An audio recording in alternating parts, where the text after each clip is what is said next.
I let my son's best friend's parents babysit him to help me out. They showered him with gifts, took him on trips, and then tried to convince me to give him to them because he deserves better. All names have been changed to protect everyone involved. I, 24F, am a single mom to my son, Owen, 8. It's been just us since day one. His father isn't in the picture and has been able to avoid child support for years now. Yes, I've tried everything. My own parents disowned me. I had to drop out of high school and have worked a myriad of jobs since then to keep us afloat.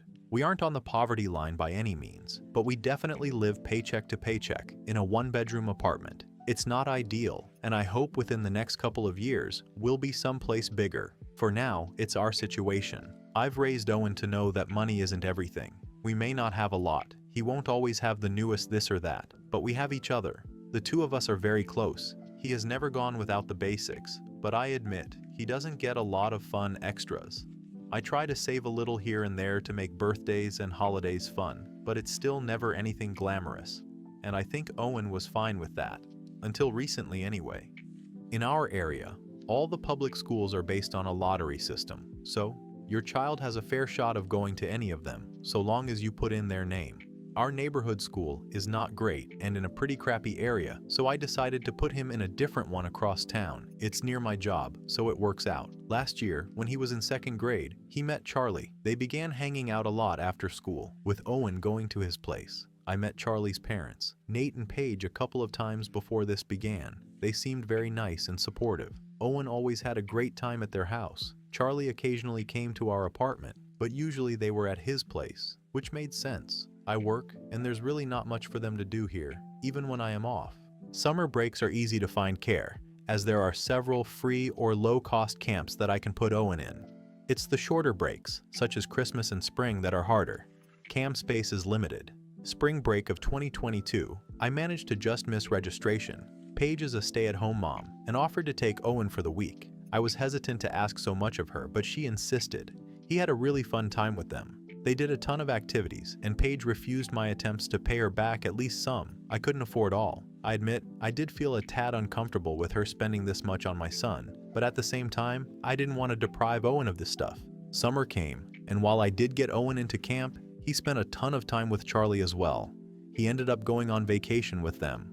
I was again very hesitant, but the experience was something I could never give Owen, and it wasn't too far away. He had a blast. I kept telling Nate and Paige that there's no way I could ever pay them back, and they kept insisting that they loved having Owen around. They told me what a great kid he is. Sweet, respectful. At one point, I really pressed Paige as to why she was so insistent on having Owen around so much. That's when she told me that they never planned for Charlie to be an only child, but all attempts at giving him a sibling just didn't happen. They know that Owen will never make up for not having a brother, but if they can give him a consistent playmate so he's not lonely, they'll do it.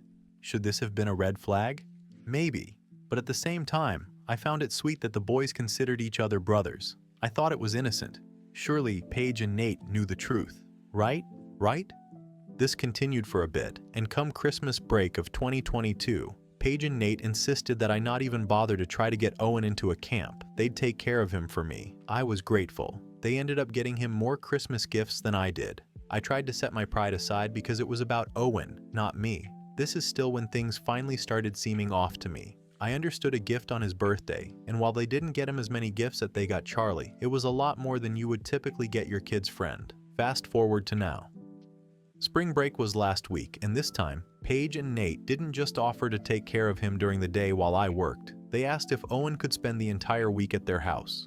Honestly, it meant I could pick up some more shifts and save up for the bike Owen wants for his birthday, so I said yes. I went to pick him up on Saturday afternoon. The kids were playing out back, so Nate and Paige asked to talk to me. They sat me down and said they love Owen, and he's always such a joy to have. I thanked them profusely for all they'd done for him.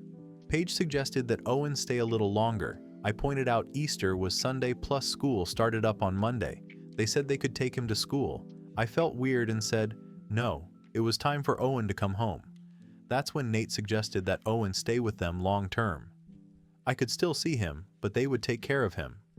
I thought they were joking and said, like what? You'd be his guardians or something? They got quiet, and the reality rushed over me. I pointed out that this wasn't a movie. They can't just get custody. They started spouting some legal stuff about how I could assign them as guardians and they would help make this transition smooth. They told me to think about Owen and what's best for him. I told them there was no way in hell I was going to give up my son. I grabbed Owen and we left. I've blocked their numbers. Owen has no clue what's going on. I'm keeping him home tomorrow and took the day off work to figure some stuff out. Legally, they can't take him. But now I know what they want, and I'm terrified. I don't want him going back to that school. Do we move? I'm so lost, and I feel so stupid because looking back, all the warning signs were there. I know Owen is going to be devastated losing Charlie, Paige, and Nate. How am I ever going to explain it to him? Relevant comments. In response to some now removed accusations of neglect, I can take care of my kid. He's never gone hungry. The lights are always on. He has clothes, albeit sometimes from goodwill or donations. We lived in our car briefly when I was 17, but I pulled us out of that situation and will never be in that place again. I have health insurance. He goes to the doctor, has his vaccines. He just doesn't have an iPad or summer vacations. What he does have is love. His favorite stuffed giraffe that I got him when I was pregnant. A love for the park. He isn't deprived. He has a good life. I love him, and I'm never giving him up. Maybe those parents have been turned down by foster adoption agencies. I've suspected this too. It seems like they don't want another child. They want Charlie to have a permanent playmate/buddy. And I don't know much about the system, but if they were as honest as they were with me, I could see them turned down. Update 1. Post won't let me update directly, so here it is in the comments. Update. There's no way I can respond to everyone, so I just want to say thank you for the advice. While I understand those saying they potentially meant well and weren't trying to be offensive, it's still a risk I can't take. It's not like they offered to take him every so often. They wanted him full-time, permanently. To those who said I should just let them. Please pass me whatever drugs you are on. I will never give up my son. Do we have the newest this or that? Number. We have our needs met. I love my son and I am not letting him go. As for everyone else, I took your advice and reached out to the school. I told them that Paige and Nate are no longer allowed to pick up Owen and explained I do not feel safe with them around each other. They understood. There's not much they can do outside, making sure they never pick him up. It's too late in the year to move classes, but next year, Charlie and Owen will not be in the same class. I notified the police, but again, they can't do much. We have zero in writing and a simple request to have my child isn't really breaking any laws. Unfortunately, all I can do is hope they don't try anything. I still haven't spoken to Owen. I think it's fine if he talks to Charlie and plays with him at school, but I have to find a way to explain why they can't have play dates or sleepovers, as well as to never to go anywhere near Nate and Paige. I guess that'll come in time. I'll update again if anything happens. I'm hoping this is the end. As some of Nate and Paige's defenders said, they did take my no well. So hopefully they realize how totally out of bounds they were and leave us alone. Update 2. Monday night, I talked to Owen and explained that Nate and Paige were not safe. He was confused and I explained that they wanted to take him away from me. I think it spooked him as he started crying, saying he didn't want to leave me and he didn't want to see them again. I held him and assured him he wasn't going anywhere. He understands he is never to go anywhere with them and that the school is taking measures to protect him. I said he could still talk and play with Charlie at school. He said he doesn't want to. I was honestly worried he'd hate me, but you all were right. Telling him the full story made him realize how serious it was. He understands the gifts and trips will stop and says he's alright with it. Also, I wanted to address one last thing. I've gotten a few people offering me money or gifts. Please do not do that. I am very appreciative, but that was not the purpose of this post. If you wish to do something, donate to your local shelter or other charity. Owen and I are not in need. I'd rather see it go to people who need it. I didn't see Nate or Paige at drop-off, nor have I gotten any contact, but then again, I did block them everywhere. Thank you all for your help. I'll update if anything else happens. Hopefully it won't. Update 3. I have tried to post this update in true off my chest, but it keeps getting auto-deleted. Since I have so many followers, I figured I'd update here and hopefully it gets around. Well, what everyone feared would happen, did. Tuesday, he returned to school. I told him he could still talk with and play with Charlie. I was hesitant to drop him off but figured you can't live in fear. Most afternoon, my son takes the bus to a local rec center for aftercare. I had already told the school everything and that Nate and Paige were not to pick Owen up. I managed to call and even make sure he got on the bus. Aftercare was also made aware of the change in pickup list. Well, a half hour later, I get a call that Paige had tried to pick up my son. The front desk refused to release him. Didn't say why, just that she was no longer on the list. She wouldn't leave and the police were called. She was escorted out of the building. While she wasn't brought to jail, there is a police report and I am using this to go to court and get an order of protection. Paige and Nate are also banned from the rec center, so if they do show up, they will get arrested for trespassing. The police are working on ways to protect us, and the local social services office has been made aware of the situation, so should they try to make a claim, they're aware of the situation. Relevant comment, commenter, thank you for the update. I am pulling for you. Great job on getting your ducks in a row at school and after care. They are starting to show their true colors. Please keep a careful eye out and be prepared. Talk with your son some more and make sure he understands a little better to not leave with them. OOP, thank you. I spoke to him Monday evening, so he knew what he was walking into on Tuesday. It freaked him out a lot and he said he absolutely didn't want to leave me. So, he's aware and knows to never go with them. Final update. I hadn't realized it had fully been nearly 2.5 years since I gave an update to our lives, but I thought about this whole saga recently, found the account, and realized 3K plus of you follow this now, plus it seems I still get requests for an update. After this happened, I wanted to stay in the area we lived in, if anything, because I couldn't afford to move us.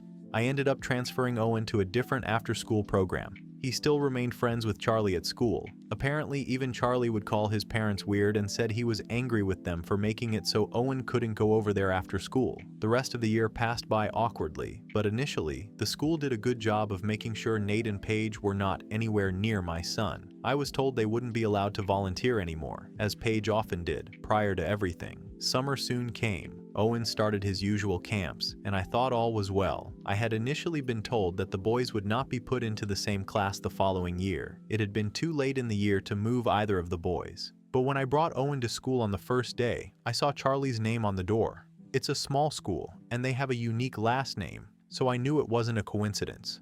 I spoke with the principal, and was told it was impossible to keep them in separate classes, and there were factors I just couldn't possibly understand. I regretfully didn't fight as hard because I assumed Paige and Nate were still banned from volunteering. It was like a horror movie receiving a letter from the room moms of the class. Typical letter I receive every year talking about fundraising, volunteer opportunities, when they raise money for teacher gifts, etc. Paige's name was right at the bottom. I once again spoke to the principal and was told that they couldn't keep Paige away from the school. She donated a lot of money, was great with the kids. They said since we had no incidents in 5 months at that point, we had to let it go. I tried to. I thought, maybe things have changed, but it brought me so much anxiety every time I thought about that woman near my son. The school was refusing to protect him. What if things hadn't changed? I debated switching schools, but this was the best in our area and I couldn't afford private. I prepared my son. He said he wouldn't try to go with her and would scream if she tried to take him. Sure enough, first class party of the year. My son said Paige was there, and Owen said she kept trying to talk to him. She kept asking him to come over and even wanted my new phone number. I changed it for obvious reasons after everything went down. Thankfully, Owen knew better, but I just saw the rest of the year flashing before my eyes. Paige finding ways to be around my son, potentially breaking him down. Since the school didn't give a shit, I had nightmares of them letting her kidnap him. I knew we couldn't stay long, but again, I was broke, working a crap job, and I couldn't just pack up and leave. So I started applying to some new jobs out of our city. As it was, I had one job working in retail, but I picked up house cleaning shifts and occasionally some babysitting shifts in between. I took a chance and applied for a live-in nanny position in a city about 3 hours away. I didn't think I'd have a shot at it, especially as I had a kid, but I met with the parents and they were so kind, so sweet. They were more than happy to let me bring Owen with me and let us live with them. They had an in-law suite I could live in as long as I was working there. It was only 1 bedroom, but Owen and I were used to that. He was a little sad about leaving his friends, but we jumped at the opportunity. I admit, I was nervous to put ourselves in a similar situation as before. What if these people enticed my son and wanted to take him? But thankfully, they weren't like that. They were kind to Owen, but they maintained boundaries. I eventually told them our story, and they were horrified that this had ever happened to us, and assured me they would never try to take my son. I was making better money living with them, and since I didn't have rent or utilities to worry about, I was able to save up more than usual. Owen thrived in his new school. The best part was he got to spend time with me and the little ones I took care of. No more crazy hours, no more after-school programs. After 8 years, we finally caught a break. The family recently outgrew their need for a nanny, but they were happy to help me find a new job. This position isn't live-in, but I was able to save up to put a down payment on a condo, something I never thought would happen. For the first time in 10 years, Owen has his own room, something that both excited him, but he was also a little scared. With the help of my old bosses, who are now good friends of ours, we were able to decorate, and my new bosses are so kind and again, totally fine with me bringing their baby with me to pick up Owen and having him around. I haven't heard from Nate and Paige since April 2023. My son occasionally mentions Charlie, and I know he misses his buddy, but he's also relieved about where we are. I hope for Charlie's sake that his parents have calmed down, maybe they've learned their lesson. If anything, so they won't prey on another woman in my situation. I don't speak to anyone from our old city, no friends there, so I have no way of knowing. Sorry if that's not a fun update, but that's where we are, happy, healthy, and doing well. I'm 26 now, but many days feel like I'm 42. I'm in a new relationship now, dating seriously for the first time since Owen was born. I have a group of friends who are also nannies. It took me 8.5 years to gain a support system. Still haven't spoken to my parents. Owen's father will never be a part of the picture, but we finally have a family. Still, he often tells me that if all of it went away like Nate and Paige did, he'd be happy with just us. God, he knows how to make his mama cry. Anyway, thank you all for the support and concern over the years. Much love to you all. 3. One of OOP's comments. Commenter. Oh wow. So happy for you. Ugh, it's horrible how money talks. You must have been unbelievably anxious that whole school year. Wishing you both all the best. Oop. Thankfully, I only had to deal with it for a total about 4 months. Last 2 months of the school year, then the first 2 months of the next, BFO.